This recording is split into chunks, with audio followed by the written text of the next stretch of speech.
ever since I started going to institutions as a 13-year-old child, my life became very unhappy. I didn't like living in institutions. I didn't like the abuse. I didn't like the violence. But more than that, I didn't like the separation from my mum and dad and my family and my friends. I was lonely, isolated, and I hated it.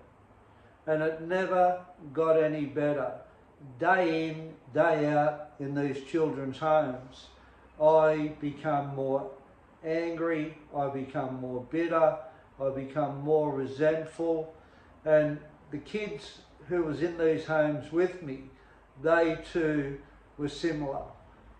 Children in institutions miss out on a lot of love and connection from their families, even though we did crime. My crime was stealing push bikes.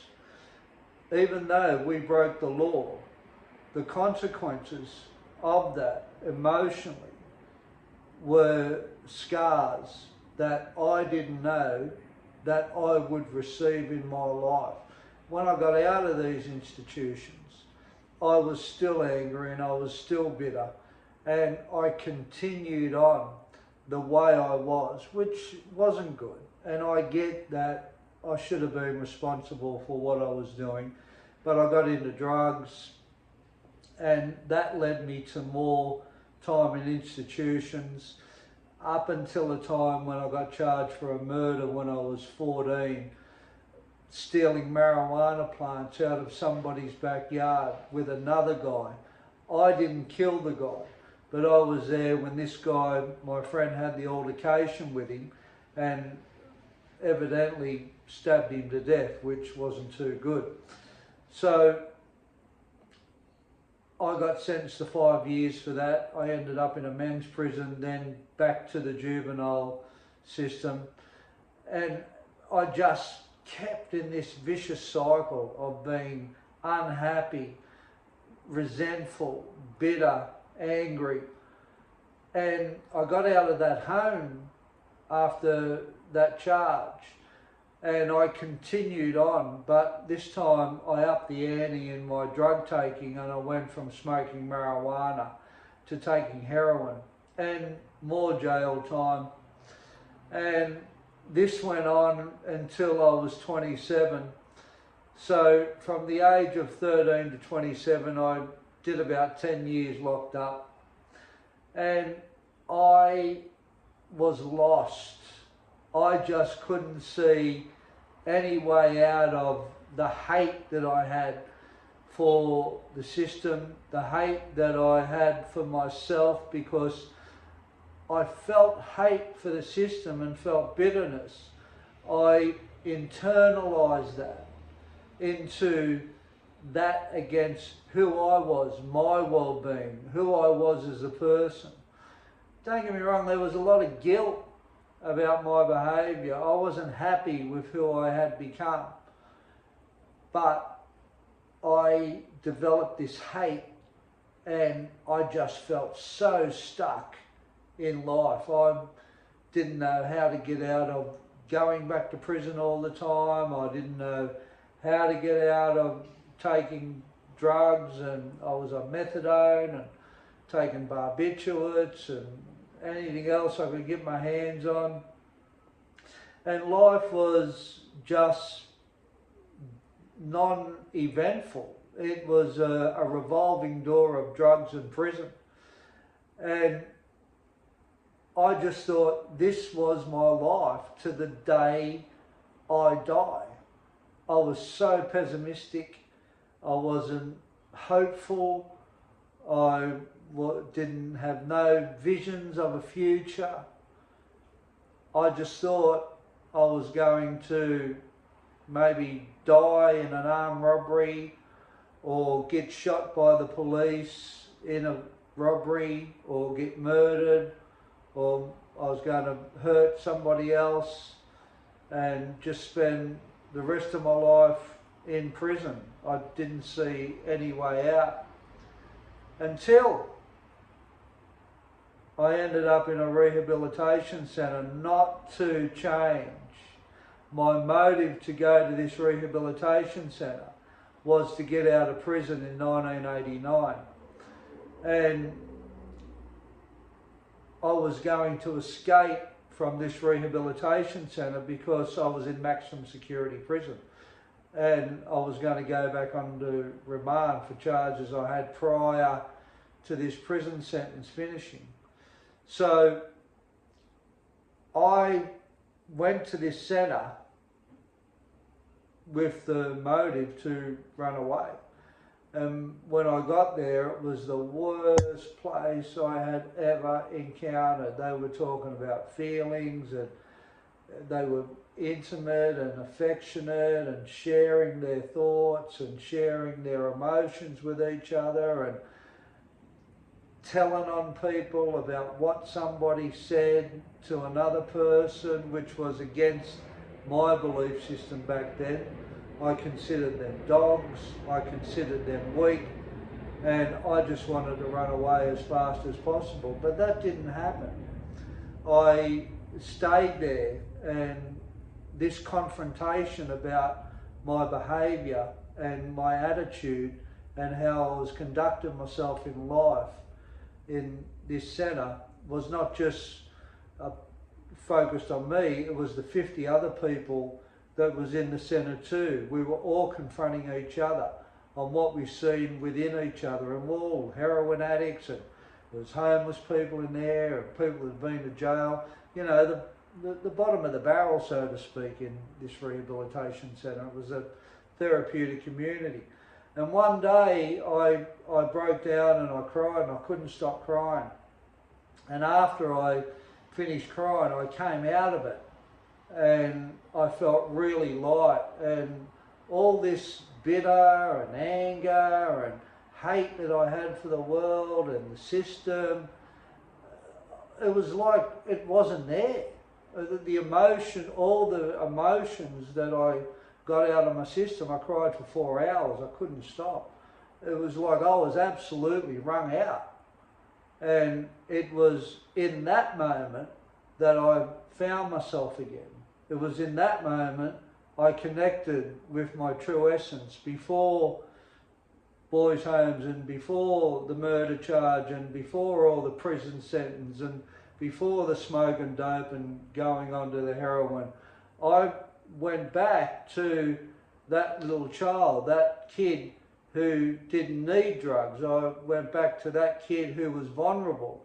I went back to that kid who would cry when he was hurt or scared. I went back to that kid that was normal. I went back to that kid that was just playful. I went back to that kid that hadn't been impacted by the system or my behaviour.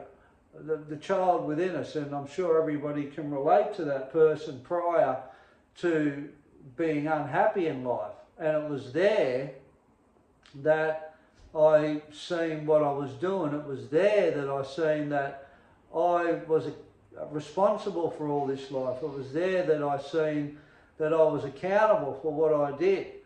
And it was there that I made the changes to change who I was and my behaviour and take responsibility for myself and my behaviours. And it was in that moment that my life started changing. I started becoming more optimistic. I started becoming positive. I started becoming hopeful. I started seeing a future. I started seeing more than the bars that I was looking through in prison, or having a drug habit, or taking heaps of drugs to cope with the way I felt and the way I thought. It was there that I start seeing that I've got a life ahead of me. I can deal with my feelings now.